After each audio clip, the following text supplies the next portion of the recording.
Barishal board 2025-এর physics first পেপারের 4 নম্বর কোশ্চেনে বলা আছে একটি গতিশীল 0.2 কেজি ভরের বস্তু কণার কোনো এক সময়ে সরণ r is equal to i plus i 3 cos 3 i cos 3t plus j sin 3t metre. বস্তুটি সরল ছন্দিত স্পন্দনে দুলছে যার বল ধ্রুবক is equal to 1.8 newton per metre. 3 নম্বর কোশ্চেনে যেটা বের করতে হবে, এখানে বলা আছে স্পন্দনশীল বস্তু কণাটির কম্পাঙ্ক নির্ণয় করো। তাহলে 3 নম্বর কোশ্চেনে আমরা ইজিলি যেটা বের করব যে আমরা কম্পাঙ্ক বের করার জন্য আমরা ওমেগা ইজ ইকুয়াল টু কত জানি 2 পাই f, এবং সরল দোলকের জন্য আমরা কি জানি omega is equal to root over of k by m। সুতরাং এখান থেকে f ইজ ইকুয়াল টু কত লিখতে পারি, f যদি উপরে যায় আমরা লিখতে পারি হলো যে 2 পাই রুট ওভার অফ কত m ডিভাইডেড বাই k। এবার এখান থেকে যদি আমরা দেখি যে m এর মান দেয়া আছে 0.2 কেজি এবং কে এর মান দেয়া আছে 1.8 নিউটন পার মিটার।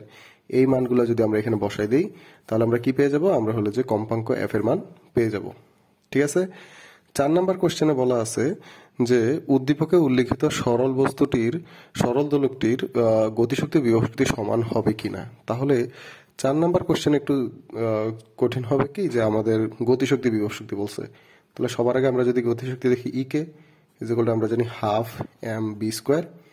এবার এখানে দেখো এম এর মান আমরা জানি, এম এর মান কত 0.2 কেজি, কিন্তু আমরা ভি এর মান জানি না। তবে আমরা ভি ইজগুলো কত জানি, আমরা ভি ইজগুলো জানি D R divided by DT.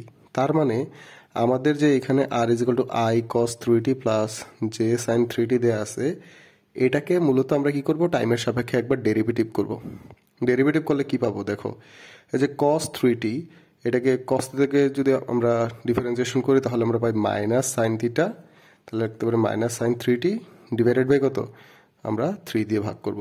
Plus দিয়ে আমাদের কি আসবে, সাইন থিটা থেকে ডিফারেন্সিয়েশন করলে কি আসবে কস থিটা, তাহলে আসবে কস 3t ডিভাইডেড বাই কত 3।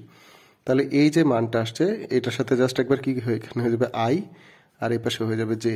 তাহলে এখান থেকে আমাদের কি চলে আসবে, এখান থেকে হলো যে আমাদের বি এর মানটা চলে আসবে।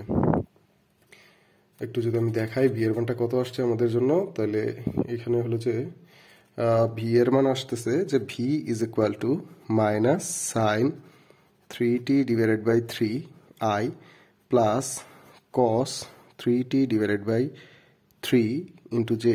তাহলে এই যে আমাদের ব্যাগ চলে আসছে, এই ব্যাগের মানটা এখন আমরা কি করব, নির্ণয় করব। নির্ণয় করে এই ব্যাগের মানটা আমরা যদি এখানে বসাই দিই, বসাই দিলে এখান থেকে আমরা কি পেয়ে যাব, আমরা হলো যে গতিশক্তির মান পেয়ে যাব। ঠিক আছে। তারপরে আমরা যদি হলো যে তার গতিশক্তি থেকে বিভব শক্তি নির্ণয় করতে চাই, তো বিভব শক্তি ইপি ইজ ইকুয়াল টু আমরা কত জানি, ইপি ইজ ইকুয়াল টু আমরা জানি হাফ কে এক্স স্কোয়ার। তাহলে এখান থেকে আমরা হাফ এবং কে এর মান জানি, কে এর মান কত দেওয়া আছে 1.8। তবে এক্স এর মানটা কত, এখানে এক্স মূলত এই আর এর মানটা হলো যে আমরা এখানে বসাই দেবো, আর এর মানটাকে স্কোয়ার করে হলো যে আমরা বসাবো। বসালে তাহলে এখান থেকে আমরা পি পেয়ে যাব, এখান থেকে হলো যে আমরা বিভব শক্তির মান পেয়ে যাব।